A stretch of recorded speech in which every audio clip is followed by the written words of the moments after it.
ಪರಿಚಯ ಕವಿಯಾದಂತಹ ಶಿವರಾಮ್ ಕಾರಂತರ ಜೀವನ ಪರಿಚಯ ತಿಳ್ಕೊಂಡ್ವಿ. ಅದಾದ ನಂತರ ಲೇಖಕರು ಬೇರೆ ಬೆಟ್ಟಕ್ಕೆ ಹೋಗುವಂತ ಸಂದರ್ಭ, ಆ ಜಯಪುರದ ಬೀದಿಗಳ ಒಂದು ಸೌಂದರ್ಯವನ್ನು ತಿಳ್ಕೊಂಡಿದ್ವಿ. ಮತ್ತೆ ಅಲ್ಲಿ ಜಯಪುರದ ಜನರಿಗೆ ಇರುವಂತಹ ಬಣ್ಣಗಳ ಬಗ್ಗೆ ಇರುವಂತಹ ಒಂದು ವ್ಯಾಮೋಹದ ಬಗ್ಗೆ ತಿಳ್ಕೊಂಡಿದ್ವಿ.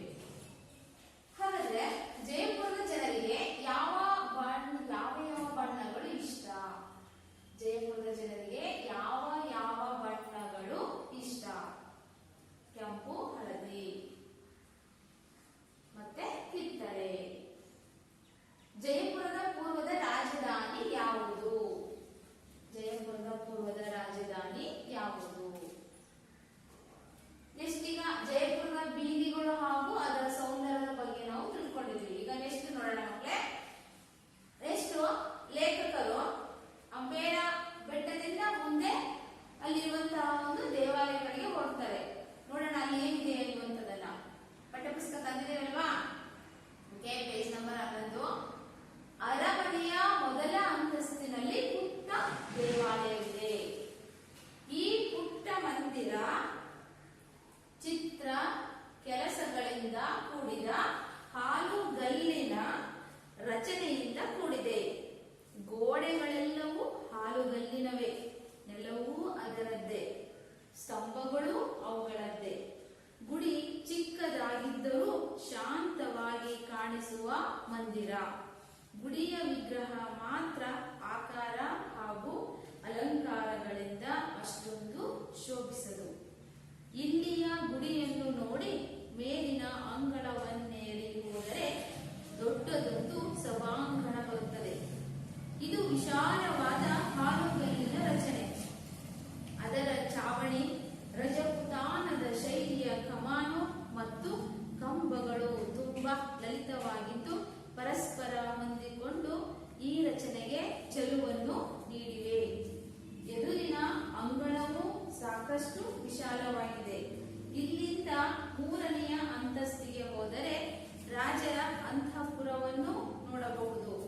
ಇಲ್ಲಿನ ಕೆಲವು ಭಾಗಗಳಲ್ಲಿ ಚಂದ್ರಕಾಂತ ಶಿಲೆಯ ಸುಂದರ ಮಂಟಪಗಳಿವೆ. ಶಿಲೆಯನ್ನು ಕೆತ್ತಿ ಬಣ್ಣದ ಕಲ್ಲುಗಳಿಂದ ಹೊರೆದು ತುಂಬಿಸಿದ ಲತಾ ಪುಷ್ಪಗಳ ಚಿತ್ರಾವಳಿಗಳು ಇವೆ. ಇನ್ನೊಂದೆರಡು ಚಾವಡಿಗಳು ಕನ್ನಡಿಯ ಚೂರುಗಳನ್ನು ಸುಣ್ಣದ ಗಾರೆಯಲ್ಲಿ ಅಂಟಿಸಿ ಚಿತ್ರ ವಿಚಿತ್ರ ಪ್ರತಿರೂಪಗಳನ್ನು ನಿರ್ಮಿಸಿ ಅಲಂಕರಿಸಿದಂತಹ ಕಂಬ, ಮುಚ್ಚಿಕೆಗಳುಳ್ಳ ರಚನೆ, ಕತ್ತಲಿನಲ್ಲಿ ದೀವಿಗೆ ಹೊತ್ತಿಸಿದಾಗ ಲಕ್ಷೋಪಲಕ್ಷ ಈ ಗಾಜಿನ ತುಣುಕುಗಳು ಚಾವಡಿಗೆ ನಕ್ಷತ್ರ ಲೋಕದ ಸೊಬಗನ್ನು ಕೊಡುತ್ತವೆ. ಅರಮನೆಯ ಮೊದಲನೆಯ ಮಟ್ಟದಲ್ಲಿ ಇನ್ನೊಂದು ಅಂತಃಪುರವಿದೆ. ಅಲ್ಲೂ ಹಾಲುಗಲ್ಲಿನ ಚಾವಡಿ ಮತ್ತು ನೀರಿನ ಕಾರಂಜಿಗಳಿವೆ. ಚಿತ್ರ ಕೊರೆದು ಮಾಡಿದ ಹಾಲುಗಲ್ಲಿನ ನೀರ ಕಾಲುವೆಗಳಿವೆ. ಇವೆಲ್ಲ ರಜಪೂತ ಅರಸರುಗಳ ರಸಿಕ ಜೀವನದ ದ್ಯೋತಕಗಳು. ಆವರಣದ ಹಿಂದುಗಡೆ ಇರುವ ತಗ್ಗಿನ ಕಣಿವೆಯ ತಳದಲ್ಲೇ ಕಾಣಿಸುತ್ತದೆ ಮೀರಾಬಾಯಿಯ ದೇವಾಲಯ. ಆಕೆ ಗಿರಿಧರ ನಾಗರನನ್ನು ಪೂಜಿಸಿದ ಸ್ಥಳವಿದು. ಕೆಳಗಿಳಿದು ಹೋಗಿ ಗುಡಿಯನ್ನು ನೋಡಿದರೆ ಅದರ ಸೊಬಗು ಚೆನ್ನಾಗಿ ಕಾಣುತ್ತದೆ. ನಕ್ಷತ್ರಾಕೃತಿಯನ್ನು ತುಂಬಿಕೊಂಡ ಗರ್ಭಗೃಹ, ನವರಂಗಗಳಿವೆ. ಗುಡಿಯ ಸುಂದರ ಆವರಣವನ್ನು ನೋಡಿ ಹಿಗ್ಗಿ ನಮ್ಮ ಟಾಂಗ ನಿಲ್ಲಿಸಿದಲ್ಲಿಗೆ ಮರಳಿ ಬಂದೆವು. ನಮ್ಮ ಜೀವ ತುಂಬಾ ದಣಿದಿತ್ತು. ಗುಡಿಯ ಸುಂದರ ಆವರಣವನ್ನು ನೋಡಿ ಹಿಗ್ಗಿ ನಮ್ಮ ಟಾಂಗ ನಿಲ್ಲಿಸಿದಲ್ಲಿಗೆ ಮರಳಿ ಬಂದೆವು. ನಮ್ಮ ಜೀವ ತುಂಬಾ ದಣಿದಿತ್ತು. ನಮ್ಮೆಲ್ಲರಿಗೂ ಬಾಯಾರಿಕೆ ಏರಿ ಹೋಗಿತ್ತು. ನಾವು ಬಂದವರೇ ಹಾದಿಯ ಮಗ್ಗುಲಿನ ಒಂದು ಅಂಗಡಿಯ ಮುಂದೆ ಕುಳಿತು ಬಣ್ಣ ಬಣ್ಣದ ಸೋಡಾ, ಲೆಮನೇಡ್ ಕುಡಿದೆವು. ಉಡಿಗೆಯಲ್ಲಿ ಅಷ್ಟೆಲ್ಲ ಬಣ್ಣಗಳನ್ನು ತುಂಬಿಸಿ ತಿರುಗುವ ಅಲ್ಲಿನ ಜನ ಮಾರುವ ಸೋಡಾ, ಲೆಮನೇಡ್ಗಳಿಗೂ ಕಡುಪಿನ ರಂಗನ್ನು ಕೊಟ್ಟಿದ್ದಾರೆ. ಅವನ್ನು ಕಂಡರೆ ಇದು ಶಾಯಿಯೋ ಪಾನೀಯವೋ ಎಂಬ ಭ್ರಮೆ ಉಂಟಾಗುತ್ತದೆ. ನಮ್ಮ ಪಾಲಿಗೆ ದೊರೆತ ಕುಡಿಯಬಹುದಾದ ಪಾನೀಯವೂ ಅದೊಂದೇ. ಸರಿ, ಮನೆಗೆ ಹೊರಟೆವು. ಆಗ ಗೋಧೂಳಿಯ ಸಮಯ. ಟಾಂಗಾ ಕುದುರೆ ಮೆಲ್ಲಗೆ ನಮ್ಮ ಮಾನವಿ ಹೊರೆಯನ್ನು ಎಳೆದುಕೊಂಡು ಸಾಗುತ್ತಲಿತ್ತು. ಇಲ್ಲಿಂದ ಮುಂದೆ ತುಂಬಾ ಹೊಲಗಳು. ಹೊಲಗಳಲ್ಲಿ ಕೋಳಿ ಕಾಗೆಗಳಿಗಿಂತ ಅಗ್ಗವಾಗಿ ಕಾಣಿಸುವ ನವಿಲಿನ ಹಿಂಡು. ನಿಜ, ನವಿಲುಗಳ ರಾಜ್ಯದಲ್ಲಿ ಬಣ್ಣದ ಕಣ್ಣು ಹುಟ್ಟಲು ರಜಪುತಾನದ ಸ್ತ್ರೀಯರಿಗೆ ಬೇರೆ ಪ್ರೇರಣೆ ಬೇಕಿಲ್ಲ. ಮರುದಿನ ಬೆಳಗ್ಗೆ ಅಲ್ಲಿಗೆ ಸಮೀಪವಾಗಿರುವ ಜಂತ್ರ ಮಂತ್ರ ನೋಡಲು ಹೋದೆವು. ಜಂತ್ರ ಮಂತ್ರ ಹಳೆಯ ಕಾಲದ ಖಗೋಳ ವಿಜ್ಞಾನದ ಪರಿಶೀಲನಾಲಯ. 400 ರಿಂದ 500 ವರ್ಷಗಳ ಪೂರ್ವದಲ್ಲಿ ಖಗೋಳಶಾಸ್ತ್ರಜ್ಞರು ಗ್ರಹ, ಸೂರ್ಯ, ಚಂದ್ರ, ತಾರಾಮಂಡಲಗಳನ್ನು ಅಳೆದು ಪರಿಶೀಲಿಸಿ ನೋಡುವ ಸಲುವಾಗಿ ಇಲ್ಲಿ ವಿಚಿತ್ರವಾದ ಸಾಧನಗಳನ್ನು ನೆಟ್ಟಿದ್ದಾರೆ. ಇಂಥ 18 ವಿಧದ ಸಾಧನಗಳ ವಿಚಿತ್ರ ರಚನೆಗಳಿವೆ. ಗಳಿಗೆ ಅಳೆಯುವುದಕ್ಕೆ ಪ್ರತಿಯೊಂದು ತಿಂಗಳಿನಲ್ಲೂ ಸೂರ್ಯ ನಕ್ಷತ್ರಗಳ ಗತಿ ಪರಿಶೀಲಿಸುವುದಕ್ಕೆ ಏನೇನೋ ಏರ್ಪಾಡುಗಳಿವೆ. ಪ್ರತಿಯೊಂದು ಸಾಧನದ ಮೇಲೂ ಅವುಗಳ ಉಪಯೋಗ ಮತ್ತು ಕಾಲವನ್ನು ಅಳೆಯುವ ರೀತಿ ಮೊದಲಾದವನ್ನು ನಮೂದಿಸಿದೆ. ದೂರದರ್ಶಿಯ ಸಹಾಯವಿಲ್ಲದೆ ಬರೀ ಗಣ್ಣಿನಿಂದಲೇ ಖಗೋಳದ ಗ್ರಹಗಳ ಗತಿಯನ್ನು ಅಳೆಯಲು ಮಾಡಿದ ಈ ಸಾಧನಗಳು ಗಣಿತಕ್ಕೂ ಸೂಕ್ಷ್ಮ ಪರಿಶೀಲನೆಗೂ ಹಿರಿಯರು ಸಲ್ಲಿಸಿದ ಕಾಣಿಕೆ. ಸೂರ್ಯ ನಡು ಬಾನಿನಲ್ಲಿ ನಿಂತು ನಮ್ಮ ತಲೆಯನ್ನು ಕೊರೆಯುತ್ತಿದ್ದನಾದುದರಿಂದ ಇತರ ಸ್ಥಳಗಳನ್ನು ನೋಡುವ ಆಸೆ ಮರೆತು ಮನೆಗೆ ಓಡಿ ಬಂದೆವು. ಜಯಪುರದಲ್ಲಿ ಜಾನಪದ ನೃತ್ಯಗಳನ್ನು ನೋಡಬೇಕೆಂಬ ಹಂಬಲ ನನ್ನದಾಗಿತ್ತು. ಹಾಗಾಗಿ ಮುಂಚಿತವಾಗಿಯೇ ಮಿತ್ರರಿಗೆ ನನ್ನ ಅಪೇಕ್ಷೆ ತಿಳಿಸಿದ್ದೆ. ಅವರು ಗೆಳೆಯರಿಗೆ ತಿಳಿಸಿ ಏರ್ಪಾಟು ಮಾಡಿದ್ದರು. ಸಂಜೆಯಾಗುತ್ತಲೇ ಅಲ್ಲಿನ ಚೀಫ್ ಇಂಜಿನಿಯರ್ ಗೋಪಿನಾಥ್ ರಾಯರ ಮನೆಗೆ ಹೋದೆವು. ಅವರು ಮೈಸೂರಿನವರು. ಸದ್ಯ ಜಯಪುರದಲ್ಲೇ ಉದ್ಯೋಗ ಮಾಡಿಕೊಂಡು ಸ್ವಂತ ಮನೆಯಲ್ಲಿ ವಾಸವಾಗಿದ್ದಾರೆ. ಅವರ ಸುಂದರ ಬಂಗಲೆ ಎದುರಿಗೆ ಹಚ್ಚ ಹಸುರಿನ ಬಯಲಿನ ಒಂದು ತುಣುಕು ಜಾಗವಿದೆ. ಅಲ್ಲೇ ನೃತ್ಯ ಕಾರ್ಯಕ್ರಮ. ಊರಿನ ಜನಸಾಮಾನ್ಯರ ನೃತ್ಯವದು. ಇಬ್ಬರು ಯೌವನಸ್ಥರು ಸ್ತ್ರೀಯರ ಉಡಿಗೆ ಹುಟ್ಟಿದ್ದರು. ಮಾರವಾಡಿ ಸ್ತ್ರೀಯರಂತೆ ತಲೆಗೆ ಸೆರಗು ಹಾಕಿಕೊಂಡು ಮುಖ ತೋರಿಸದೆ ಕುಣಿಯತೊಡಗಿದರು. ಹಿಮ್ಮೇಳಕ್ಕೆ ಡೋಲು ತಮಟೆಗಳಿದ್ದವು. ಮುಂಭಾಗದಲ್ಲಿ ಸ್ತ್ರೀ ವೇಷದ ನರ್ತಕರು ಲಾಸ್ಯವೆಸಗಿದರು. ಅವರ ಕಾಲಿನ ನಡಿಗೆಯಲ್ಲೂ ಕೈಗಳ ಚಲನೆಯಲ್ಲೂ ಜಾಣ್ಮೆ ಚೆಲುವುಗಳೆರಡೂ ಇದ್ದವು. ಅವರ ಜತೆಗೆ 3-4 ಹುಡುಗರು ನಿತ್ಯದ ಉಡುಗೆಯಲ್ಲಿ ಕುಣಿದಾಡಿದರು. ಆ ನೋಟವನ್ನು ನೋಡುವುದಕ್ಕೆ ಪುರವಣಿಗರು ಬಂದು ಕಲೆದರು. ನಮಗಾಗಿ ಒಂದೇ ದಿನದ ಏರ್ಪಾಟಿನಿಂದ ಈ ಕಾರ್ಯಕ್ರಮವನ್ನು ಏರ್ಪಡಿಸಿದ ಮಿತ್ರರಿಗೆ ನಾನು ತುಂಬಾ ಕೃತಜ್ಞನಾಗಿರುವೆ. ಕೆಲಸವಾದ ಮೇಲೆ ಗೋಪಿನಾಥರ ಆತಿಥ್ಯ ಸ್ವೀಕರಿಸಿ ಮನೆಗೆ ಮರಳಿದೆವು. ಮುಂದೆಲ್ಲ ಅವಸರವೇ, ಅವಸರದ ಊಟ, ಅವಸರದ ಓಟ. ನಾವು ಧಾವಿಸಿ ಬರುವುದರೊಳಗಾಗಿ ದಿಲ್ಲಿಗೆ ಹೋಗುವ ರೈಲು ಬಂಡಿ ಬಂದಿತ್ತು. ಮಿತ್ರ ರೈಗಳ ಸತ್ಕಾರಕ್ಕೆ ವಂದನೆ ಸಲ್ಲಿಸಿ ಬಂಡಿಯನ್ನೇರಿ ಮೇಲಂತಸ್ತಿನಲ್ಲಿ ಹಾಸಿಗೆ ಬಿಡಿಸಿದೆವು. ನಮಗೆ ಬೆಳಗಾದದ್ದೇ ದೆಹಲಿಯನ್ನು ಸಮೀಪಿಸಿದಾಗ. ಮಕ್ಕಳೀಗ ಲೇಖಕರು ಅಂಬೇರ್ಘಟ್ಟದಿಂದ ಒಂದು ಅರಮನೆಯ ಕಡೆಗೆ ಬರ್ತಾ ಇದ್ದಾರೆ. ಅರಮನೆಯ ಮೊದಲ ಅಂತಸ್ತಿಗೆ ಬರ್ತಾರೆ. ಅಂಬೇರ್ಘಟ್ಟದಿಂದ ಮುಂದೆ ಅರಮನೆಗೆ ಬರ್ತಾ ಇದ್ದಾರೆ. ಅಲ್ಲಿ ಮೊದಲ ಅಂತಸ್ತಿನಲ್ಲಿ ಒಂದು ಪುಟ್ಟದಾದಂತಹ ಒಂದು ದೇವಾಲಯವಿದೆ. ಅಲ್ಲಿ ಗೋಡೆಗಳೆಲ್ಲವೂ ನೆಲವೂ ಆಗಿದ್ದು ಸ್ತಂಭ ಕಂಬಗಳಾಗಿದೆ. ಗುಡಿ ಚಿಕ್ಕದಾದರೂ ಅದು ಶಾಂತವಾಗಿ ಒಂದು ಹೊತ್ತಷ್ಟು ಪ್ರಶಾಂತತೆಯಿಂದ ಕೂಡಿರುವಂತಹ ಒಂದು ಮಂದಿರ ಆಗಿದೆ. ಆ ಗುಡಿಯ ವಿಗ್ರಹ ಮಾತ್ರ ಆಕಾರ ಹಾಗೂ ಅಲಂಕಾರಗಳಿಂದ ಅಷ್ಟೊಂದು ಶೋಭಿಸದು. ಇಲ್ಲಿಯ ಗುಡಿಯನ್ನು ನೋಡಿ ಮೇಲಿನ ಅಂಗಳಕ್ಕೆ ಹತ್ಕೊಂಡ್ರೆ ದೊಡ್ಡದಾದಂತಹ ಒಂದು ಸಭಾಂಗಣ ಅಲ್ಲಿ ನಮಗೆ ಕಂಡು ಬರುತ್ತೆ. ಅದು ವಿಶಾಲವಾದಂತಹ ಹಾಲುಗಲ್ಲಿನ ರಚನೆ ಆಗಿದ್ದು ಚಾವಣಿದು ರಜಪೂತರ ಶೈಲಿಯಲ್ಲಿ ರಚನೆಯಾಗಿರುವಂತಹ ಒಂದು ದೇವಾಲಯವಾಗಿದೆ. ಇದನ್ನ ಸಾಕಷ್ಟು ವಿಶಾಲವಾಗಿದ್ದಂತಹ ಇದು ದೇವಾಲಯ. ಈ ದೇವಾಲಯದ ಬಗ್ಗೆ ನೋಡೋಣ. ಈ ದೇವಸ್ಥಾನ ಹೇಗಿದೆ ಅಂತ ಅಂದ್ರೆ ಮೂರನೆಯ 1/3 ಅಂತಸ್ತಿನಲ್ಲಿ ಅದು ರಚನೆಯಾದಂತಹ ಒಂದು ದೇವಾಲಯ. ಇದು ರಾಜರ ಅಂತಃಪುರ ಅಂದ್ರೆ ರಾಜ ಮಹಾರಾಜರಿರುವಂತಹ ಒಂದು ಸ್ಥಳ. ಅಲ್ಲಿ ಲತಾ ಪುಷ್ಪಗಳ ಚಿತ್ರಾವಳಿಗಳು, ಬಳ್ಳಿ ಚಿತ್ರಗಳು, ಕಲ್ಲಿನ ಮೇಲೆ ಬಳ್ಳಿ ಚಿತ್ರಗಳು, ಬಳ್ಳಿ ಎಲೆ ಬಳ್ಳಿಯ ಚಿತ್ರಗಳನ್ನು ಅವರು ಅಲ್ಲಿ ಇರುವಂತಹದ್ದು. ಎಲೆ ಹೂಗಳ ಬಳ್ಳಿಯಲ್ಲಿ ರಚನೆ ಆಗಿರುತ್ತೆ. ಎಲೆ ಹಾಗೂ ಬಳ್ಳಿಗಳ ಚಿತ್ರ, ಹೂವುಗಳ ಚಿತ್ರ, ಇಂತಹ ಲತಾ ಪುಷ್ಪಗಳು, ಹೂವುಗಳ ಚಿತ್ರವನ್ನ ಅವ್ರೇನ್ ಮಾಡ್ತಿದ್ರಲ್ಲಿ ಅವರು ಹೂವುಗಳ ಚಿತ್ರವನ್ನ ಅಲ್ಲಿ ಕೆತ್ತನೆ ಮಾಡಿದ್ರು. ಮತ್ತೆ ಎಲೆ ಬಳ್ಳಿಗಳು ನೋಡ್ತೀವಲ್ವಾ ನಾವು, ಈ ತರ ಇರುತ್ತೆ. ಮತ್ತೆ ಈ ತರ ನಾನಾ ತರದ ಎಲೆಗಳು ಇರುತ್ತೆ ನೋಡಿ, ಈ ತರ. ಹಿಂಗೆ ಕೆತ್ತನೆಗಳು ಅನ್ನುವಂಥದ್ದಲ್ಲಿ ಹಿಂಗೆ ಈ ತರ ಇರ್ಬೋದು, ಬೇರೆ ತರ ನಾನಾ ತರದ ಎಲೆ ಗಿಡ ಬಳ್ಳಿಗಳು ಹೂವುಗಳು ಅನ್ನುವಂಥದ್ದಲ್ಲಿ ಕಂಡು ಬರ್ತಾ ಇತ್ತು. ಇನ್ನೊಂದ್ ಕಡೆಗೆ ನೋಡಿದಾಗ ಅಲ್ಲೆಲ್ಲ ಗೋಡೆ ಮೇಲೆ ಹಿಂಗೆ ಕನ್ನಡಿ ಪೀಸು ಚೂರುಗಳನ್ನು ನೆಟ್ಟಿರ್ತಾರೆ. ಗ್ಲಾಸ್ ನಾವು ವೀರ ಮಾಡ್ತೀವಲ್ಲ ಮನೆಯಲ್ಲಿ, ಅಲ್ಲೆಲ್ಲ ಮತ್ತೆ ಕನ್ನಡಿಯ ಕಲ್ಲುಗಳ ಮೇಲೆ ಕನ್ನಡಿಯ ಚೂರುಗಳನ್ನು ಸುಣ್ಣದ ಗಾರೆಯಲ್ಲಿ ಅಂಟಿಸಿ ನೋಡಿದಾಗ ಒಂದೊಂದು ರೀತಿಯ ಮುಖಗಳನ್ನದು ತೋರಿಸ್ತಾ, ಅಲಂಕರಿಸಿದಂತಹ ಕಂಬಗಳಿಗೆ ಅಲಂಕಾರ ಕೊಟ್ಟಿದ್ರು. ಅಲ್ಲಿ ಒಂದು ದೀವಿಗೆ ಲಕ್ಷ ದೀಪ ಹಚ್ಚಿದ ಹಾಗೆ ಕನ್ನಡಿಯ ಚೂರುಗಳಲ್ಲಿ ಕಂಡು ಬರ್ತಾ ಇತ್ತು. ಆ ಚಾವಣಿಗೆ ನಕ್ಷತ್ರ ಅಂದ್ರೆ ನಕ್ಷತ್ರಗಳ ಅದು ಕಂಬ ಕೊಠಡಿಯ ಸಭಾಂಗಣಿಗೆ ಹೋದಾಗ ನಾವು ರಾತ್ರಿ ಸಮಯದಲ್ಲಿ ಆಕಾಶದ ನಕ್ಷತ್ರಗಳು ನೋಡಿದಾಗ ಹೇಗೆ ಹೊಳಪು ಬರುತ್ತೋ ಹಾಗೆ ನಕ್ಷತ್ರಗಳಿದಾವೋ ಅನ್ನುವಂತಹ ರೀತಿಯಲ್ಲಿ ಅಲ್ಲಿ ಸೊಬಗು ಸೌಂದರ್ಯವನ್ನ ಆ ಸ್ಥಳ ಕೊಡ್ತಾ ಇತ್ತು. ಯಾವುದು? ಗಾಜಿನ ಚೂರುಗಳು, ತುಣುಕುಗಳು. ನೆಕ್ಸ್ಟ್ ಅಲ್ಲಿ ಇನ್ನೊಂದು ಅಂತಃಪುರ ಇದೆ.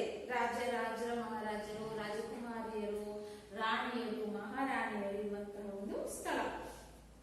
ಅಲ್ಲಿ ನೀರಿನ ಕಾರಂಜಿಗಳು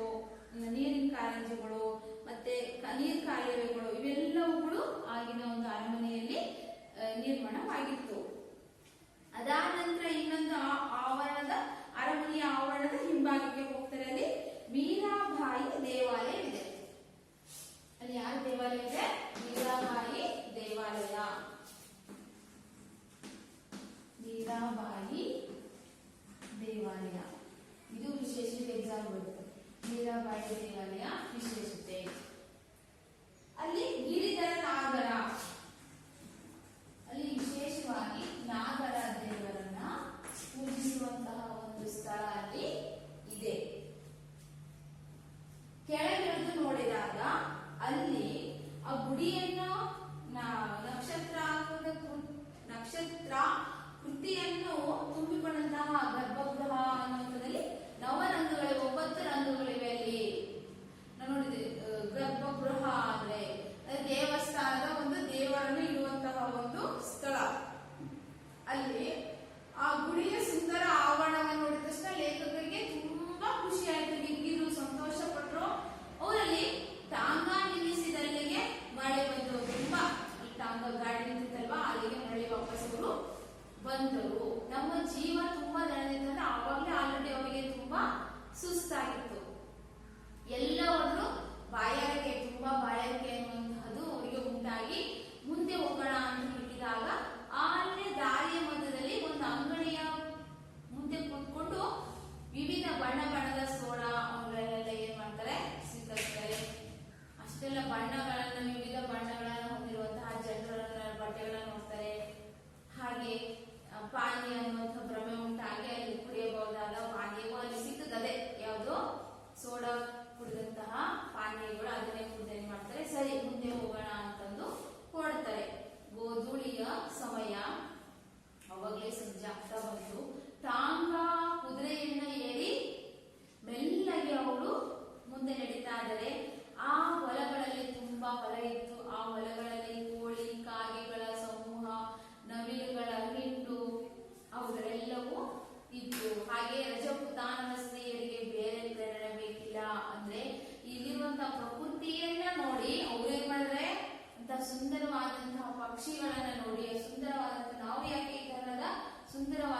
ಬಟ್ಟೆಗಳನ್ನ ಧರಿಸಬಹುದು ಅಂತ ಏನ್ ಮಾಡ್ತಾರೆ, ವಿವಿಧ ಬಟ್ಟೆಗಳನ್ನ ಏನ್ ಮಾಡ್ತಾರೆ ಅವರು, ಬಣ್ಣ ಬಣ್ಣದ ಬಟ್ಟೆಗಳನ್ನ. ವಿಶೇಷತೆ ಏನಪ್ಪಾ ಅಂದ್ರೆ ಜಯಪುರದ ಜನರದ್ದು ಬಣ್ಣಗಳ ಮೇಲೆ ಹೆಚ್ಚಿನದಾಗಿ ವ್ಯಾಮೋಹವಿತ್ತು, ಬೇರೆ ಪ್ರೇರಣೆ ಅವರಿಗೆ ಬೇಕಿಲ್ಲ. ನೆಕ್ಸ್ಟ್ ಅಲ್ಲಿಂದ ಮುಂದೆ ಮರುದಿನ ಬೆಳಗ್ಗೆ ಲೇಖಕರು ಜಂತ್ರ ಮಂತ್ರ ಪ್ರಯೋಗಾಲಯಕ್ಕೆ ಹೋಗ್ತಾರೆ. ಜಂತ್ರ ಮಂತ್ರ ಅನ್ನುವಂತ ಒಂದು ವೈಜ್ಞಾನಿಕ ಪ್ರಯೋಗಾಲಯಕ್ಕೆ ಹೊರಡ್ತಾರೆ. ಪ್ರಯೋಗ ವೀಕ್ಷಣಾಲಯ.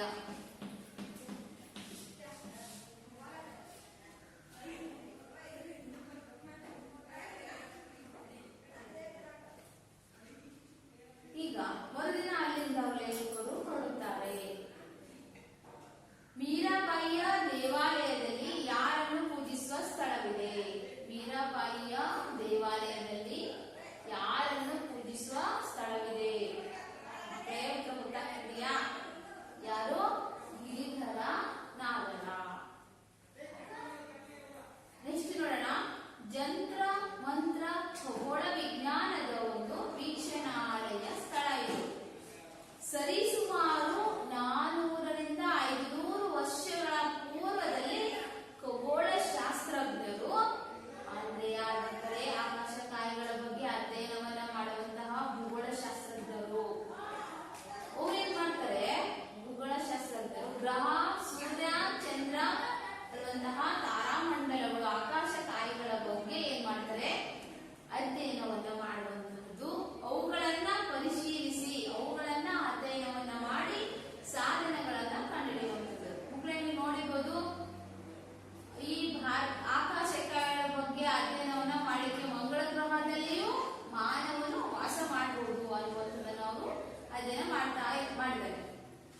ಇವಾಗ ಭೂಮಿಯನ್ನು ಹೊರತುಪಡಿಸಿ ಅಲ್ಲಿಯೂ ಸಹ ಮಾನವನು ವಾಸ ಮಾಡಲಿಕ್ಕೆ ಅವಶ್ಯಕವಾದಂತಹ ಸ್ಥಳ, ಆಮ್ಲಜನಕ ಇದೆಯೋ ಅಥವಾ ಸಸ್ಯಗಳು ಬೆಳೆಯುತ್ತೋ, ಅಲ್ಲಿ ಮಣ್ಣು ಹೇಗಿದೆ, ಅಲ್ಲಿ ನೀರಿದೆಯಾ ಏನು ಅನ್ನುವಂತಹ ಅಧ್ಯಯನವನ್ನ, ಕೂಲಂಕುಷವಾದಂತಹ ಅಧ್ಯಯನವನ್ನ ಅವರು ಮಾಡಿದ್ದಾರೆ. ಫಸ್ಟ್ ಏನ್ ಮಾಡ್ತಾರೆ, ಪ್ರಾಣಿಗಳನ್ನು ಬಿಟ್ಟು ಅವುಗಳ ಮೇಲೆ ಪ್ರಯೋಗಗಳನ್ನ ಮಾಡಿ ನೆಕ್ಸ್ಟ್ ಅಧ್ಯಯನವನ್ನ ಮಾಡ್ತಾ ಇದ್ದಾರೆ. ಹಾಗೆ ಸುನಿತಾ ವಿಲಿಯಮ್ಸ್, ಕಲ್ಪನಾ ಚಾವ್ಲಾ ಇವರು ಭಾರತೀಯ ಮಹಿಳೆಯರು.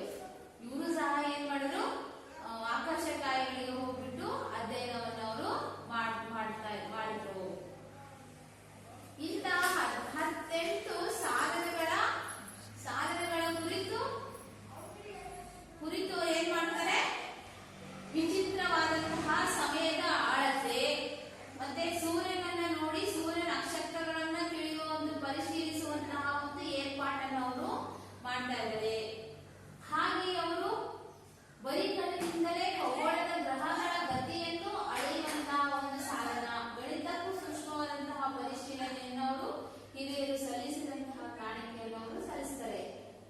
ಹಿಂದಿನ ಕಾಲದಲ್ಲಿ ಈ ತರ ಯಾವ ಖಗೋಳ ಶಾಸ್ತ್ರಜ್ಞರಿರಲಿಲ್ಲ, ಹೌದು ತಾನೆ? ಪ್ರಾಚೀನ ಕಾಲದಿಂದ ಅಂದ್ರೆ ನಮ್ಮ ಮುತ್ತಾತಜ್ಜಂದಿರು ಹಾಗೂ ಹಿರಿಯರು ಬರ್ತಾರೆ. ಅವ್ರು ಏನ್ ಮಾಡ್ತಾ ಇದ್ರು, ಸಮಯವನ್ನ ಅಳಲಿಕ್ಕೆ ಸೂರ್ಯ ನಮ್ಮ ನೆತ್ತಿ ಮೇಲೆ ಬಂದು ತಲೆಯನ್ನು ಸುತ್ತಾನೆ ಕೈ ಕಾಲು ಬಿಸಿ ಆಗ್ತದೆ ಅಂದ್ರೆ ಮಧ್ಯಾಹ್ನ ಆಯ್ತು ಅನ್ಕೋತಾರೆ ಅಲ್ವಾ. ಬೆಳಗ್ಗೆ ತಂಪಾದ ವಾತಾವರಣ ಬೆಳಕರಿತು ಅಂತಾರೆ. ಸಂಜೆ ಸೂರ್ಯ ಉದಯ ಆದ್ರೆ ಸಂಜೆ ಆಯ್ತು, ರಾತ್ರಿ ಆಯ್ತು. ಗ್ರಹಣ, ಚಂದ್ರಗ್ರಹಣ, ಸೂರ್ಯಗ್ರಹಣ ಭೂಮಿಯಲ್ಲಿ ಉಂಟಾಯ್ತು ಏನ್ ಮಾಡ್ತಾ ಇದ್ರು ಅವರು, ಅಥವಾ ಒಂದು ಬೆಣ್ಣೆ ನೀರನ್ನು ಮುಗಿಸ್ತಾ ಇದ್ರು, ಒಂದು ಒಣೆ ಕಾಲನ್ನೇ ಮಾಡ್ತಾ ಇದ್ರಲ್ಲಿ ರೋಡ್ ಮಧ್ಯ ಆಗಿತ್ತು. ಈಗ ಅನೇಕ ಸಾಧನೆಗಳನ್ನು ಅವರು ಮಾಡ್ತಾ ಇದ್ರು. ಅದಾದ ನಂತರ ದಿನಗಳ ಕೌಂಟನ್ನು ಏನ್ ಮಾಡ್ತಾ ಇದ್ರು ಮಕ್ಕಳೇ ಅಂದ್ರೆ, ಒಬ್ಬ ಹಾಲು ಮಾರುವಂತಹ ವ್ಯಕ್ತಿ ಪ್ರತಿನಿತ್ಯ ಹಾಲನ್ನು ಕೊಡ್ತಾನೆ. ಈ ದಿನ ಅವ್ರ ಮನೆಗೆ ಕೊಟ್ಟೆ ಅಂದ್ರೆ ಒಂದು ಗೋಡೆ ಮೇಲೆ ಒಂದು ಗೆರೆ ಹಾಕೋತಾನೆ.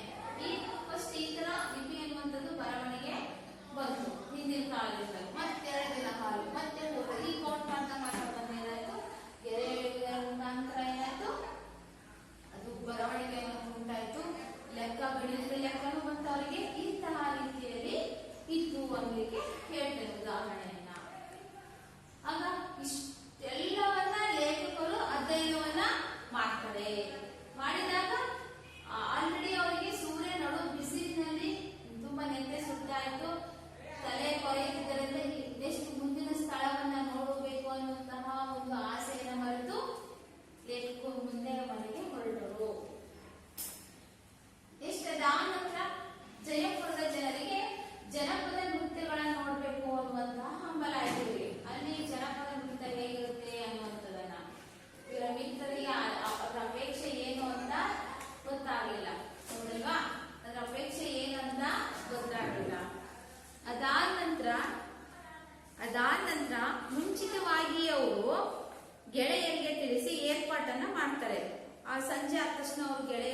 ಮಾಡ್ತಾ ಇದ್ದಾರೆ.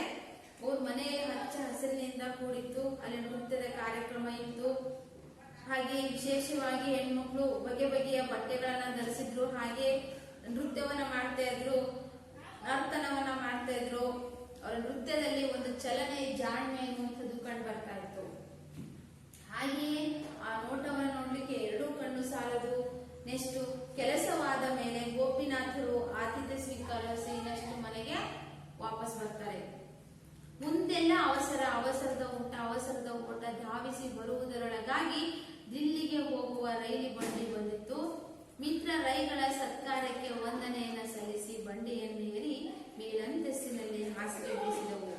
ನಮಗೆ ಬೆಳಗಾದದ್ದೇ ದೆಹಲಿಯನ್ನ ತಲುಪಿದಾಗ ಲೇಖಕರು ಪುನಃ ನೆಕ್ಸ್ಟ್ ಏನ್ ಮಾಡ್ತಾರೆ, ಎಲ್ಲ ಜಯಪುರದಲ್ಲಿರುವಂತ ಎಲ್ಲಾ ಪ್ರೇಕ್ಷಣೀಯ ಸ್ಥಳಗಳನ್ನು ನೋಡಿಬಿಟ್ಟು ಬೆಳಗಾಗಿ ದೆಹಲಿಯನ್ನ ಸಮೀಪಿಸಿ ಅವರು ಮುಂದೆ ಬರ್ತಾರೆ. ಮಕ್ಕಳೇ, ನಾವು ಈ ರೀತಿಯಾಗಿ ಲೇಖಕರು ಜಯಪುರದಲ್ಲಿರುವಂತಹ ಪ್ರೇಕ್ಷಣೀಯ ಸ್ಥಳಗಳು, ಅಲ್ಲಿರುವಂತಹ ಜನರ ವೈವಿಧ್ಯತೆ, ಅವರ ಯಾವ ಬಣ್ಣಗಳ ಮೇಲೆ ವ್ಯಾಮೋಹ, ಅಂಬೇರ ಬೆಟ್ಟ ಹಾಗೂ ಜಂತ್ರ ಮಂತ್ರ ಪ್ರಯೋಗ ವೀಕ್ಷಣಾಲಯ ಇವೆಲ್ಲ ತಿಳ್ಕೊಂಡ್ವಿ. ಈಗ ನಾನು ನಿಮಗೊಂದು ವಿಡಿಯೋ ಕ್ಲಿಪ್ಸ್ ಅನ್ನು ತೋರಿಸ್ತಾ ಇದ್ದೀನಿ. ಜಯಪುರದ ಬಗ್ಗೆ ಕೆಲವೊಂದು ಮಾಹಿತಿ ವಿಡಿಯೋದನ್ನ ನಾನು ತಿಳಿಸ್ತಾ ಇದ್ದೀನಿ ಮಕ್ಕಳೇ. ಬನ್ನಿ ಅದನ್ನೆಲ್ಲ ನಾವು ನೋಡೋಣ.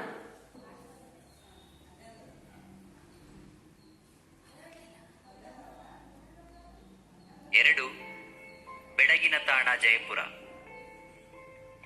ಬೆಳಗಿನ ತಾಣ ಜಯಪುರ ಪಠ್ಯಭಾಗದಲ್ಲಿ ಭಾರತದ ಐತಿಹಾಸಿಕ ಹಾಗೂ ಸಾಂಸ್ಕೃತಿಕ ನಗರಗಳಲ್ಲಿ ಒಂದಾದ ಜಯಪುರದ ಅಂದ ಚಂದ, ಅಲ್ಲಿನ ಜನರ ಉಡುಗೆ ತೊಡುಗೆ, ಐತಿಹಾಸಿಕ ವೈಭವ, ಜಾನಪದ ಕಲೆಗಳ ಸೊಗಸು ಮೊದಲಾದ ವಿಚಾರಗಳ ಬಗ್ಗೆ ಲೇಖಕರಾದ ಕೋಟ ಶಿವರಾಮ ಕಾರಂತರವರು ತಿಳಿಸಿದ್ದಾರೆ. ಹಾಗೆಯೇ ಜಯಪುರದ ರಾಜರ ವೈಜ್ಞಾನಿಕತೆಗೆ ಸಾಕ್ಷಿಯಾದಂತಹ ಜಂತರ್ ಮಂತರ್ ಬಯಲು ಪ್ರಯೋಗಾಲಯದ ಬಗ್ಗೆ ವಿಶೇಷ ಉಲ್ಲೇಖವಿದೆ. ಪ್ರಸ್ತುತ ಭಾಗದಲ್ಲಿ ಲೇಖಕರಾದ ಶಿವರಾಮ ಕಾರಂತರು ತಮ್ಮ ಮಿತ್ರರಾದ ಶ್ರೀಪತಿಯೊಂದಿಗೆ ಜಯಪುರಕ್ಕೆ ಪ್ರವಾಸ ಹೊರಡುತ್ತಾರೆ. ಅಲ್ಲಿ ಅವರ ಮಿತ್ರರಾದ ರೈ ಮನೆಯಲ್ಲಿ ಅವರಿಗೆ ಸಿಕ್ಕ ಆದರಾತಿಥ್ಯಗಳ ಬಗ್ಗೆ ತಿಳಿಸಿಕೊಟ್ಟಿದ್ದಾರೆ. ಜಯಪುರಕ್ಕೆ ಈ ಮೊದಲು 15 ವರ್ಷಗಳ ಹಿಂದೆ ಬಂದು ಹೋಗಿದ್ದರು. ಈಗ 2ನೇ ಬಾರಿ ಜಯಪುರಕ್ಕೆ ಪ್ರವಾಸ ಕೈಗೊಂಡಿದ್ದರು. 1 ಶತಮಾನದ ಹಿಂದೆ ನಿರ್ಮಿಸಲಾಗಿದ್ದ ಜಯಪುರದ ಬೀದಿಗಳು ಬಹಳ ಅಗಲವಾಗಿದ್ದವು. ರಸ್ತೆಗಳ 2 ಬದಿಗಳಲ್ಲಿನ ಅಂಗಡಿ ಮನೆಗಳು ದೇಶೀಯ ವಾಸ್ತುರಚನೆಯಿಂದ ಕಂಗೊಳಿಸುತ್ತಿತ್ತು. ಮುಖ್ಯ ಬೀದಿಗಳು ಸಂಧಿಸುವಲ್ಲಿ ಸುಂದರವಾದಂತಹ ಚೌಕಗಳು ಕೂಡ ಇದ್ದವು. ಕೆಲವೊಂದು ಕಡೆಗಳಲ್ಲಿ ಭವ್ಯವಾದ ಮಹಾದ್ವಾರಗಳಿದ್ದವು. ಅಲ್ಲದೆ ಜಯಪುರ ಬಣ್ಣಗಾರರ ತವರೂರು. ಬಣ್ಣ ಹಾಕುವಂತಹ ಕುಶಲಿಗರು ಈ ಊರಿನಲ್ಲಿ ಬಹಳ ಮಂದಿ ಇದ್ದಾರೆ. ಇಲ್ಲಿನ ಜನರು, ಅದರಲ್ಲಿಯೂ ಹೆಂಗಸರು, ರಂಗುರಂಗಿನ ಲಂಗ, ಪಾಯಿಜಾಮ, ಸೀರೆ, ರವಿಕೆ, ಮೇಲುದೆ ತೊಡುವ ಅಭ್ಯಾಸದವರು. ಅವರಿಗೆ ಕೆಂಪು, ಕಿತ್ತಳೆ, ಹಳದಿ ಬಣ್ಣಗಳೆಂದರೆ ಪಂಚಪ್ರಾಣ. ಗಂಡಸರು ಇದಕ್ಕೆ ಹೊರತಾಗಿರಲಿಲ್ಲ. ಅವರ ಪಂಚೆ ಅಂಗಿಗಳಲ್ಲಿ ರಂಗು ಕಾಣಿಸದಿದ್ದರೂ ಅವರು ಹಾಕುವಂತಹ ಮುಂಡಾಸಿನ 30 ಮೊಳಗಳಲ್ಲಿ 300 ಬಣ್ಣಗಳು ಮೆರೆಯಿಸುತ್ತಿತ್ತು. ಮುಂಡಾಸಿನಲ್ಲಿ ಅವರು ಬಲು ಗಂಭೀರವಾಗಿ ಕಾಣಿಸುತ್ತಿದ್ದರು. ಲೇಖಕರು ನಗರವನ್ನು ದಾಟಿ ಉನ್ನತ ಬೆಟ್ಟಗಳಿಗೆ ಅಭಿಮುಖವಾಗಿ ಹೊರಡುತ್ತಾರೆ. ಅಂಬೇರ ಜಯಪುರದ ಪೂರ್ವಕಾಲದ ರಾಜಧಾನಿ. ಅಲ್ಲಿ ಹಳೆಯ ಕೋಟೆ, ಅರಮನೆಗಳೆಲ್ಲವೂ ಕೂಡ ಇವೆ. ಸಂಜೆ ಮುಂಜಾನೆಗಳಲ್ಲಿ ಅಲ್ಲಿನ ಬೆಟ್ಟ ಗುಡ್ಡ ಕಣಿವೆಗಳಲ್ಲಿ ಅಪೂರ್ವ ಮೋಹಕತೆಯನ್ನು ಕಾಣಬಹುದಾಗಿದೆ. 15 ವರ್ಷಗಳ ಹಿಂದೆ ಇಲ್ಲಿ ಯಾರೂ ಕೂಡ ವಾಸವಾಗಿರಲಿಲ್ಲ ಎಂದು ಲೇಖಕರು ತಿಳಿಸಿದ್ದಾರೆ. ಆದರೆ 15 ವರ್ಷಗಳ ನಂತರದಲ್ಲಿ ಬಂದಾಗ ಇಲ್ಲಿ ಸಾಕಷ್ಟು ಸಿಂಧಿ ಕುಟುಂಬಗಳು ವಾಸವಾಗಿದ್ದವು. ಅಂಬೇರ ಬೆಟ್ಟದ ಬುಡದಲ್ಲಿ ಒಂದು ಪುಟ್ಟ ಕೆರೆ. ಇದರ ಸುತ್ತಲೂ ಎಳೆ ಹಸುರಿನಿಂದ ಚಿಗುರಿದ್ದ ಮರಗಳಿದ್ದವು. ಕೆರೆಯ ಮೊಗ್ಗುಲಲ್ಲಿ ಸ್ವಲ್ಪ ದೂರ ಹೋದರೆ ಅಲ್ಲಿ ಸುಂದರವಾದ ಉದ್ಯಾನವನವೊಂದು ಕಾಣಸಿಗುತ್ತಿತ್ತು. ಬಳಿಯಲ್ಲೇ ಕೆಂಪು ಕಲ್ಲಿನ ಹಳೆಯ ಕಾಲದ ಕೆಲವು ಸುಂದರ ಪ್ರತಿಮೆಗಳು ಕೂಡ ಇವೆ. ಪ್ರಾಚೀನ ರಜಪೂತ ಕೆತ್ತನೆಯ ಸರಳತೆ, ಭವ್ಯತೆಗಳು ಇಲ್ಲಿ ಕಾಣಸಿಗುತ್ತವೆ. ಉದ್ಯಾನವನ್ನು ದಾಟಿ ದಿಡ್ಡಿಯ ಬಾಗಿಲೊಂದನ್ನು ದಾಟಿ ಕೋಟೆಯ ದಾರಿಯನ್ನು ಏರಿ ಹೋದಂತೆ ಸುಂದರ ರಮಣೀಯ ದೃಶ್ಯಗಳನ್ನು ನಾವು ಕಾಣಬಹುದು. ಭವ್ಯವಾದ ಕೋಟೆ, ಆ ಕೋಟೆಯ ಒಳಗೆ ಅರಮನೆ, ಅರಮನೆಗೆ ಸಂಬಂಧಿಸಿದ ಸಭಾಂಗಣ, ದೇವಾಲಯಗಳು ಮೊದಲಾದವುಗಳು 2-3 ಅಂತಸ್ತುಗಳಲ್ಲಿ ರಚಿಸಿದ್ದಾರೆ. ಅರಮನೆಯ ಮೊದಲ ಅಂತಸ್ತಿನಲ್ಲಿ ಪುಟ್ಟ ದೇವಾಲಯವಿದೆ. ಈ ದೇವಾಲಯದ ನೆಲ, ಗೋಡೆ, ಕಂಬಗಳೆಲ್ಲವೂ ಹಾಲುಗಲ್ಲಿನಿಂದ ಅಂದರೆ ಅಮೃತ ಶಿಲೆಯಿಂದ ನಿರ್ಮಿತವಾದದ್ದು. ಗುಡಿ ಚಿಕ್ಕದಾದರೂ ಶಾಂತ ವಾತಾವರಣ. ಗುಡಿಯ ವಿಗ್ರಹಗಳಲ್ಲಿ ಯಾವುದೇ ಅಲಂಕಾರ ಕಾಣಸಿಗದು. ಇಲ್ಲಿಂದ ಮುಂದೆ ಹೋದರೆ ದೊಡ್ಡದಾದ ಸಭಾಂಗಣ ಇದೆ. ಅದು ತುಂಬಾ ವಿಶಾಲವಾಗಿದೆ. ಅಮೃತ ಶಿಲೆಯಿಂದ ರಚಿತಗೊಂಡಿದೆ. ರಜಪೂತ ಶೈಲಿಯ ಕಂಬಗಳು ಹಾಗೂ ಕಮಾನುಗಳು ಚೆಲುವಿನಿಂದ ಕೂಡಿದವೆ. ಇಲ್ಲಿಂದ 3ನೆಯ ಅಂತಸ್ತಿನಲ್ಲಿ ರಾಜರ ಅಂತಃಪುರಗಳು ಕೂಡ ಇವೆ. ಇಲ್ಲಿನ ಕೆಲವು ಭಾಗಗಳು ಚಂದ್ರಕಾಂತ ಶಿಲೆಯ ಅಂದರೆ ಬಿಳಿ ಅಮೃತ ಶಿಲೆಯ ಸುಂದರ ಮಂಟಪಗಳಿಂದ ನಿರ್ಮಾಣವಾಗಿವೆ. ಅಲ್ಲಿ ಚಿತ್ರಗಳನ್ನು ಕೆತ್ತಿ ನಡುವೆ ಗಾಜಿನ ಚಿಗುರುಗಳಿಂದ ಅಲಂಕರಿಸಿರುವ ಮೋಹದ ಪರಿಸರವಾಗಿದೆ. ಕತ್ತಲಲ್ಲಿ ದೀವಿಗೆ ಹೊತ್ತಿಸಿದಾಗ ಲಕ್ಷೋಪಲಕ್ಷ ಈ ಗಾಜಿನ ಚೂರುಗಳು ಚಾವಡಿಗೆ ನಕ್ಷತ್ರ ಲೋಕದ ಸೊಬಗನ್ನು ನೀಡುತ್ತದೆ. ಅರಮನೆಯ ಮೊದಲ ಮಟ್ಟದಲ್ಲಿ ಇನ್ನೊಂದು ಅರಮನೆ ಇದೆ. ಅಲ್ಲೂ ಅಮೃತ ಶಿಲೆಯ ಚಾವಣಿ ಮತ್ತು ನೀರಿನ ಕಾರಂಜಿಗಳಿವೆ. ಚಿತ್ರ ಕೊರೆದು ಮಾಡಿದ ಹಾಲುಗಲ್ಲಿನ ನೀರ ಕಾಲುವೆಗಳಿವೆ. ಇವೆಲ್ಲ ರಜಪೂತ ಅರಸರ ರಸಿಕ ಜೀವನದ ದ್ಯೋತಕಗಳಾಗಿವೆ. ಆವರಣದ ಹಿಂದುಗಡೆ ಇರುವ ತಗ್ಗಿನ ಕಣಿವೆಯ ತಳದಲ್ಲಿ ಕಾಣಿಸುವಂತಹದ್ದು ಮೀರಾಬಾಯಿಯ ದೇವಾಲಯ. ಆಕೆ ಗಿರಿಧರ ನಾಗರನನ್ನು ಅಂದರೆ ಶ್ರೀಕೃಷ್ಣನನ್ನು ಪೂಜಿಸಿದ ಸ್ಥಳವಾಗಿದೆ. ಈ ಗುಡಿ ತುಂಬಾ ಆಕರ್ಷಣೀಯವಾಗಿದೆ. ನಕ್ಷತ್ರಾಕೃತಿಯಲ್ಲಿರುವ ಗರ್ಭಗೃಹ, ಸಭಾಮಂಟಪ ಅಂದರೆ ನವರಂಗಗಳು ಕೂಡ ಇವೆ. ಅಂಬೇರ ಬೆಟ್ಟ ಇಳಿದು ಬಂದರೆ ಅಲ್ಲಿನ ಹೊಲಗಳಲ್ಲಿ ಹೆಚ್ಚಾಗಿ ಕಾಣಿಸಲ್ಪಡುವುದು ನವಿಲಿನ ಹಿಂಡು. ಇದು ನವಿಲುಗಳ ರಾಜ್ಯವಾಗಿದೆ. ಇಲ್ಲಿ ನೋಡಲೇಬೇಕಾದ ಮತ್ತೊಂದು ಸ್ಥಳ ಎಂದರೆ ಜಂತರ್ ಮಂತರ್. ಇದು ಹಳೆಯ ಕಾಲದ ಖಗೋಳ ವಿಜ್ಞಾನಾಲಯ. ಸುಮಾರು 400-500 ವರ್ಷಗಳ ಪೂರ್ವದಲ್ಲಿ ಖಗೋಳ ಶಾಸ್ತ್ರಜ್ಞರು ಗ್ರಹ, ಸೂರ್ಯ, ಚಂದ್ರ, ತಾರಾಮಂಡಲಗಳನ್ನು ಅಳೆದು ಪರಿಶೀಲಿಸುವ ಸಲುವಾಗಿ ಇಲ್ಲಿ ವಿಚಿತ್ರವಾದ ಸಾಧನಗಳನ್ನು ನೆಟ್ಟಿದ್ದಾರೆ. ಇಂಥ 18 ವಿಧದ ಸಾಧನಗಳ ವಿಚಿತ್ರ ರಚನೆಗಳು ಕೂಡ ಇವೆ. ಗಳಿಗೆ ಅಥವಾ ಗಂಟೆ ಸಮಯವನ್ನು ಅಳೆಯುವ, ಪ್ರತಿಯೊಂದು ತಿಂಗಳಿನಲ್ಲೂ ಸೂರ್ಯ ನಕ್ಷತ್ರಗಳ ಗತಿ ಪರಿಶೀಲಿಸುವ ಏರ್ಪಾಟುಗಳಿವೆ. ಪ್ರತಿಯೊಂದು ಸಾಧನದ ಮೇಲೂ ಅವುಗಳ ಉಪಯೋಗ ಮತ್ತು ಕಾಲವನ್ನು ಅಳೆಯುವ ರೀತಿ ಮೊದಲಾದವುಗಳನ್ನು ನಮೂದಿಸಿದೆ. ದೂರದರ್ಶನದ ಸಹಾಯವಿಲ್ಲದೆ ಬರಿಗಣ್ಣಿನಿಂದಲೇ ಖಗೋಳದ ಗ್ರಹಗಳ ಗತಿಯನ್ನು ಅಳೆಯಲು ಮಾಡಿದ ಸಾಧನಗಳು ಗಣಿತಕ್ಕೂ ಸೂಕ್ಷ್ಮ ಪರಿಶೀಲನೆಗೂ ಹಿರಿಯರು ಸಲ್ಲಿಸುವ ಕಾಣಿಕೆಯಾಗಿದೆ. ಜಯಪುರದ ಜಾನಪದ ನೃತ್ಯ ಪ್ರಖ್ಯಾತಿಯನ್ನು ಪಡೆದಿದೆ. ಲೇಖಕರು ಅದನ್ನು ನೋಡಬೇಕೆಂಬ ತಮ್ಮ ಇಚ್ಛೆಯನ್ನು ವ್ಯಕ್ತಪಡಿಸಿದಾಗ ಅದರ ಏರ್ಪಾಟಾಗಿತ್ತು. 2 ಯೌವನಸ್ಥರ ಸ್ತ್ರೀಯರು ಉಡುಗೆ ಹುಟ್ಟಿದ್ದರು. ಮಾರವಾಡಿ ಸ್ತ್ರೀಯರಂತೆ ತಲೆಗೆ ಸೆರಗು ಹಾಕಿ ಮುಖ ತೋರಿಸ. ವಿದ್ಯಾರ್ಥಿಗಳೇ, ಈಗ ಜಯಪುರದ ವೇಷಭೂಷಣ, ಅಂಬೇರ ಬೆಟ್ಟ, ಜಂತರ್ ಮಂತರ್ ಪ್ರಯೋಗಾಲಯ.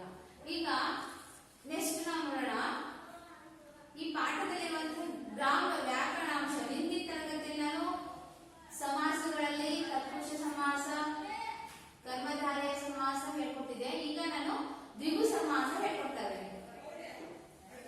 ದ್ವಿಗು ಸಮಾಸ ನೋಡ್ಕೊಂಡ್ಕೊಳ್ಳಿ ಮಕ್ಕಳೇ. ದ್ವಿಗು ಸಮಾಸ ಅಂದ್ರೆ ಏನು ಅಂತ.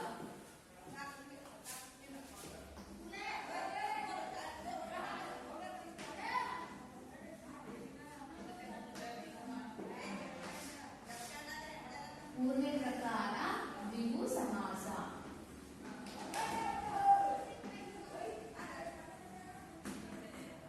ದ್ವಿಗು ಸಮಾಸ. ಪೂರ್ವ ಪದವು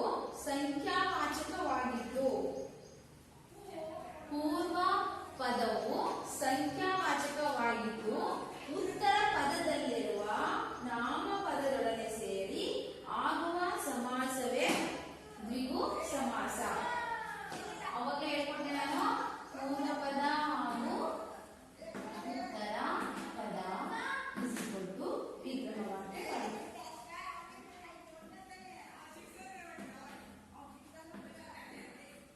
ಅಥವಾ ಸಮಾಸ ಪದ ಅಂತ. ಹಾಗಾದ್ರೆ ಇಲ್ಲಿ ಪೂರ್ವ ಪದ ಏನಿರುತ್ತೆ? ಸಂಖ್ಯಾವಾಚಕ ಪದ ಇರುತ್ತೆ. ಸಂಖ್ಯೆಯಿಂದ ಕೂಡಿರುವಂತಹ ಪದ. ಉತ್ತರ ಪದ ನಾಮಪದ ಆಗಿರುತ್ತೆ. ತತ್ಪುರುಷ ಸಮಾಸದಲ್ಲಿ ಪೂರ್ವೋತ್ತರ ಪದಗಳೆರಡು, ನಾಮಪದ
ನೋಡಿ ಈಗ ಹಿಮ್ಮಡಿ ಏನ್ ಬಿಡಿಸೋದು 2 ಪ್ಲಸ್ ಮಡಿ 2 ಅನ್ನೋದೇನು ಸಂಖ್ಯಾವಾಚಿ ಪದ ಮಡಿ.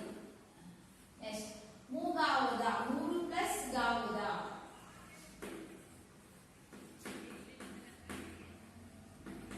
ನೆಕ್ಸ್ಟ್ ಪಂಚೇಂದ್ರಿಯ ಪಂಚ ಪ್ಲಸ್ ಇಂದ್ರಿಯಗಳು ಪಂಚ ಪ್ಲಸ್ ಇಂದ್ರಿಯಗಳು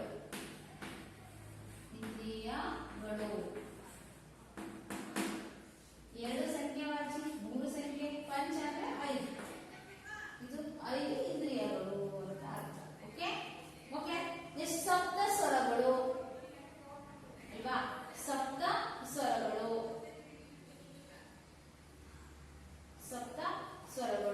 ಈ ತರ ಬರ್ತವೆ. ನೆಕ್ಸ್ಟ್ ದಶಾವತಾರ ದಶ ಪ್ಲಸ್ ಅವತಾರ ದಶಾವತಾರ. ಓಕೆ ಈ ತರ ಹೆಚ್ಚಿನ ಉದಾಹರಣೆಗಳು ನಾವು ಹೇಳ್ಬೋದು. ನೆಕ್ಸ್ಟ್ 2ನೇ ಪ್ರಕಾರ ನೆಕ್ಸ್ಟ್ ಇನ್ನೊಂದು ಅಂಶಿ ಸಮಾಸ. 4ನೇದು ಅಂಶಿ ಸಮಾಸ. ಅಂಶಿ ಸಮಾಸ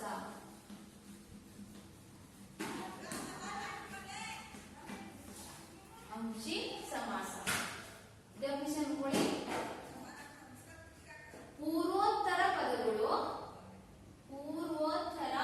ಪದಗಳು ಅಂಶ ಅಂಶ ಅಂಶಿ ಅಂಶ ಅಂಶಿ ಅಂಶ ಅಂಶಿ ಅಂಶ ಅಂಶಿ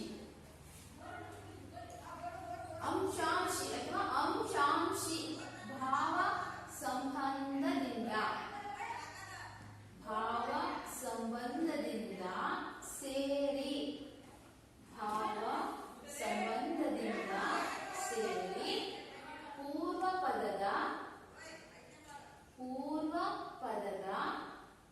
ಅರ್ಥ ಪ್ರಧಾನವಾಗುಳ್ಳ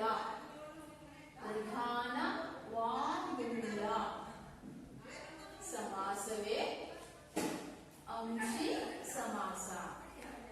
ಓಕೆ ಮಕ್ಕಳೇ, ಈಗ ಈ ಅಂಶಿ ಸಮಾಸ ಅಂದ್ರೆ ಮಾನವನ ದೇಹದ ಅಂಗಾಂಗಗಳ ಕುರಿತಾಗಿ ಇರುವಂತದ್ದು ಹೆಚ್ಚಾಗಿ ಇರುತ್ತೆ. ಅಂದ್ರೆ ತಲೆ ಅಲ್ವಾ, ತಲೆ ಭಾಗದಲ್ಲಿ ಏನು ಗುರುತಿಸ್ತಾ ಇದೆ? ಮುಂದಲೆ ಹಿಂದಲೆ. ಕೈ ಇದೆ, ಕೈಯಲ್ಲಿ ಮುಂಗೈ ಮತ್ತೆ ಹಿಂಗೈ ಇರ್ತೀವಿ. ಕಾಲಿದೆ, ಕಾಲಲ್ಲಿ ಹಿಂಗಾಲು ಮುಂಗಾಲು ಅಂತ ಕರಿತೀವಿ ಅಲ್ವಾ.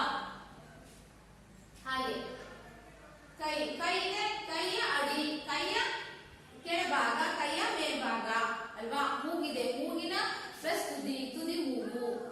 ಪುಡಿ ಉಬ್ಬು ಇದೆ ಅಲ್ವಾ. ಉಬ್ಬಿನ ಪ್ಲಸ್ ಪುಡಿ ಅಂದ್ರೆ ಕೊನೆ ಅಂತ ಬರ್ತದೆ.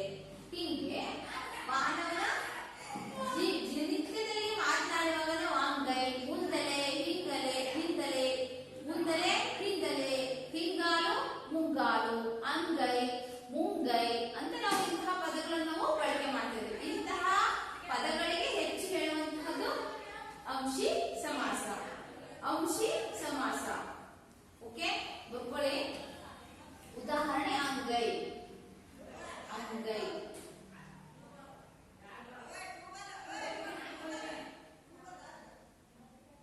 ತಲೆಯ ಮುಂದಲೆ, ಹಿಂದಲೆ ಅಂತಿಲ್ವಾ. ತಲೆ ಬಿಡಿಸಿದ್ರೆ ನಾವು ಹಾಗೆ ತಲೆಯಲ್ಲಿರುವಂತಹದ್ದು ಒಂದು ಅಂಶಿ ಟೋಟಲ್. ಅದರಲ್ಲಿ ಒಂದು ಅಂಶ ಅನ್ನೋದು ಮುಂದೆ ಹಿಂದೆ ಅಂತ ಅರ್ಥನೇ ಬರ್ತದೆ.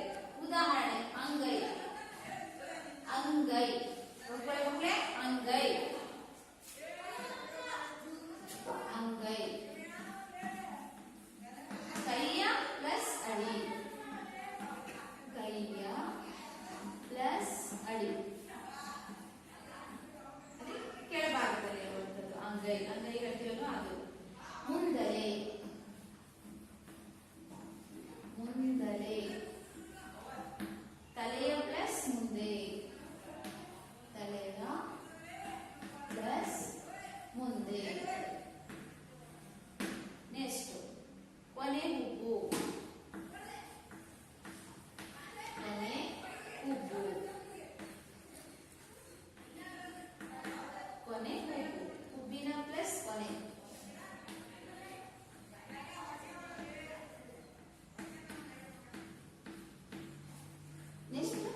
ಏನಂತ ಮಕ್ಕಳೇ? ಎರಡು ಅಥವಾ ಅನೇಕ ನಾಮಪದಗಳು. ಎರಡು ಅಥವಾ ಅನೇಕ ನಾಮಪದಗಳು. ಎರಡು ಅಥವಾ ಅನೇಕ ನಾಮಪದಗಳು ಸಹಯೋಗ ತೋರುವಂತೆ ಸೇರಿ ಎಲ್ಲಾ ಪದಗಳ ಅರ್ಥವು ಪ್ರಧಾನವಾಗಿ ಇರುವ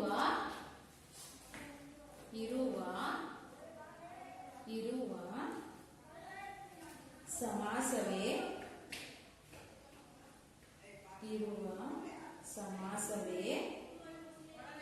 ದ್ವಂದ್ವ ಸಮಾಸವಾಗಿದೆ. ಹಾಗಾದ್ರೆ ಇಲ್ಲಿ ಎರಡು ಅಥವಾ ಎರಡಕ್ಕಿಂತ ಹೆಚ್ಚು ನಾಮಪದ ಇರುತ್ತೆ. ನಾವು ಅವಾಗಲೇ ಒಂದಲ್ಲೇ ಒಂದ್ ಕಡೆ ಸಂಖ್ಯಾವಾಚಿ, ಇನ್ನೊಂದ್ ಕಡೆ ನಾಮಪದ ಬಂತು. ಆದ್ರೆ ಇಲ್ಲಿ ಎರಡು ಅಥವಾ ಎರಡಕ್ಕಿಂತ ಹೆಚ್ಚು ಪ್ರಕಾರದ ನಾಮಪದಗಳು ಇಲ್ಲಿ ಬರ್ತದೆ ಅಲ್ವಾ? ಆದ್ರೆ ಎರಡು ಅಥವಾ ಎರಡಕ್ಕಿಂತ ಹೆಚ್ಚು ನಾಮಪದಗಳು ಬಂದ್ರೆ ಯಾವ ಸಮಾಸ ಆಗುತ್ತೆ? ದ್ವಂದ್ವ ಸಮಾಸ. ಬರ್ಕೊಂಡ್ರೆ ಮಕ್ಕಳ ಡೆಫಿನಿಷನ್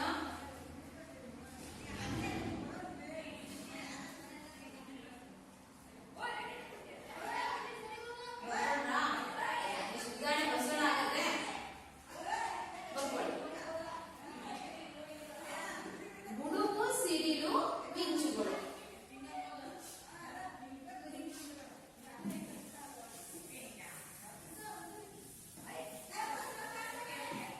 ಗುಡುಗು ಸಿಡಿಲು ಮಿಂಚುಗಳು. ಗುಡುಗು ಸಿಡಿಲು ಮಿಂಚುಗಳು.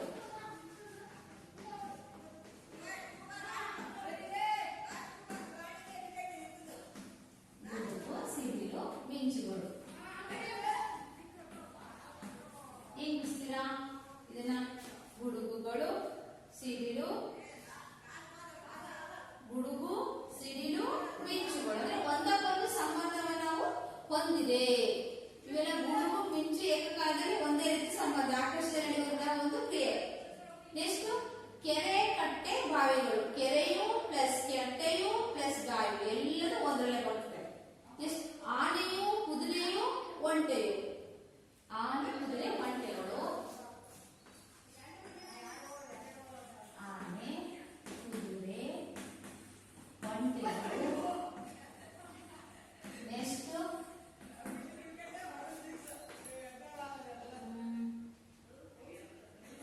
ಗಿಡ ಮರ ಬಳ್ಳಿಗಳು.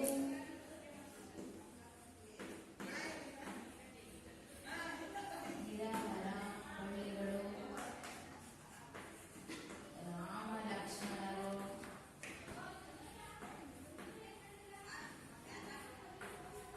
ನೆಕ್ಸ್ಟ್ ಸೂರ್ಯ ಚಂದ್ರ ನಕ್ಷತ್ರಗಳು.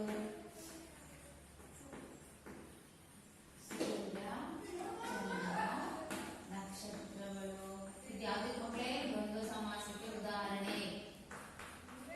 ಎರಡು ಅಥವಾ ಎರಡಕ್ಕಿಂತ ಹೆಚ್ಚು ನಾಮಪದ. ಸೂರ್ಯ ಚಂದ್ರ ನಕ್ಷತ್ರ ಇದ್ಯಾವುದು ರೂಢ ನಾಮಪದಗಳಲ್ವಾ? ಇದ್ಯಾವುದು ರಾಮ ಲಕ್ಷ್ಮಣ ಅಂಕಿತ ನಾಮ ರೂಢ ನಾಮಪದಗಳು. ಓಕೆ. ನೆಕ್ಸ್ಟ್ ಸೂರ್ಯ ಚಂದ್ರ ನಕ್ಷತ್ರಗಳು. ಕಲಿ ಕುರಕ ರಥಗಳು. ಇಷ್ಟು ದ್ವಂದ್ವ ಸಮಾಸಕ್ಕೆ ಉದಾಹರಣೆ. ನೆಕ್ಸ್ಟ್ ನೋಡೋಣ ಬಹುವ್ರೀಹಿ ಸಮಾಸ. ಬಹುವ್ರೀಹಿ ಸಮಾಸ ಉದಾಹರಣೆ ಹೇಳಿದಲ್ಲ ದ್ವಂದ್ವ ಸಮಾಸಕ್ಕೆ ಉದಾಹರಣೆ. ಹಾಗಾದ್ರೆ ತತ್ಪುರುಷ ಸಮಾಸದಲ್ಲಿ ನಾಮಪದಗಳಿರುತ್ತೆ ಅಲ್ವಾ? ಕರ್ಮಧಾರಯ ಸಮಾಸದಲ್ಲಿ ವಿಶೇಷ ಹಾಗೂ ವಿಶೇಷಣ ಪದಗಳಿರುತ್ತೆ. ಎಷ್ಟು ಯಾರು ಹೇಳಿದೆ ನಾನು? ದ್ವಿಗು ಸಮಾಸದಲ್ಲಿ ಸಂಖ್ಯಾವಾಚಿ ಪದ ಇರ್ತದೆ.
ಬಂದಾಗ ಬೇರೊಂದು ಅನ್ಯ ಪದವನ್ನ ಬೇರೆ ಒಂದು ಪದದ ಅರ್ಥವನ್ನು ಕೊಡುವಂತಿದ್ರೆ ಅದು ಬಹುವ್ರೀಹಿ ಸಮಾಸ. ಓಕೆ, ಹೇಗೆ ಅಂತ ಹೇಳೋಣ. ಮುಕ್ಕಣ್ಣ ಅಂತ ಇದೆ. ಮುಕ್ಕಣ್ಣ ಮುಕ್ಕಣ್ಣ ಅಂದ್ರೆ 3 ಕಣ್ಣು ಉಳ್ಳವನು ಯಾರೋ ಆತನೇ ಮುಕ್ಕಣ್ಣ. ಯಾರಿಗೆ ಕಲ್ತಿದ್ವಿ? ಶಿವನಿಗೆ. ಬೇರೆ ಅನ್ಯ ಪದದ ಅರ್ಥ ಏನ್ ಬಂತಿಲ್ಲಿ? ಶಿವ ಅಂತ ಬಂತು. ಹಾಗೆ ಹಣೆಗಣ್ಣ, ಹಣೆಯಲ್ಲಿ ಕಣ್ಣುಳ್ಳವನು ಯಾರು? ಅವನೇ ಹಣೆಗಣ್ಣ. ಅವನಿಗೆ ಯಾರಂತ ಹೇಳ್ತೀವಿ? ಹಣೆಯಲ್ಲಿ 3 ಕಣ್ಣು ಇರ್ತಾರೆ, ಅವನಿಗೆ ಅದಕ್ಕೆ ನಾವು ಶಿವ ಅಂತ ಹೇಳ್ತೀವಿ. ಹೌದು, ಬೇರೆ ಒಂದು ಅರ್ಥ ಬರ್ತದೆ. ಚಕ್ರಪಾಣಿ, ಚಕ್ರಪಾಣಿಯಲ್ಲಿ ಯಾರು ಕೈಯಲ್ಲಿ ಹಿಡ್ಕೊಂಡಿರ್ತಾರೋ ಅವನೇ ಚಕ್ರಪಾಣಿ. ಯಾರು ಹೇಳ್ತೀವಿ ನಾವು? ವಿಷ್ಣು ಅಂತ ಹೇಳ್ತೀವಿ. ನೆಕ್ಸ್ಟ್ ಪಾಲನೇತ್ರ, ಪಾಲನೇತ್ರ. ಓಕೆ ಮಕ್ಕಳೇ, ನಾವು ಇನ್ನೊಂದ್ಸರಿ ನೆಕ್ಸ್ಟ್ ಕ್ಲಾಸಲ್ಲಿ ಮುಂದುವರೆದ ಸಮಾಸಗಳ ಬಗ್ಗೆ ತಿಳ್ಕೊಳ್ಳೋಣ. ನೆಕ್ಸ್ಟ್ ನಾನು ಮುಂದುವರಿಸಿ ಹೇಳ್ತಿದ್ದೆ ಬಗ್ಗೆ. ಈಗ ಕೆಲವು ಹೋಮ್ವರ್ಕ್ ತಗೊಳ್ಳಿ. ಅಂಬೇರ ಬೆಟ್ಟದ 3 ಅಂತಸ್ತಿನ ಅರಮನೆಯ ಒಳಾಂಗಣ ಚಲವನ್ನು ತಿಳಿಸಿ. ಅಂಬೇರ ಬೆಟ್ಟದ 3 ಅಂತಸ್ತಿನ ಅರಮನೆಯ ಒಳಾಂಗಣ ಚಲುವನ್ನು ತಿಳಿಸಿ. ನೆಕ್ಸ್ಟ್, ಲೇಖಕರು ನೋಡಿದ ಜನಪದ ನೃತ್ಯದ ಸೊಬಗನ್ನು ಚಿತ್ರಿಸಿ. ಲೇಖಕರು ನೋಡಿದ ಜನಪದ ನೃತ್ಯದ ಸೊಬಗನ್ನು ಚಿತ್ರಿಸಿ. ಮಕ್ಕಳು, ನಾ ಇದುವರೆಗೂ ಸಮಾಸಗಳು ಮಾಡಿದಲ್ವಾ? ಅದರಲ್ಲಿ ಇವಾಗ ಹೇಳ್ತಿದ್ದೆ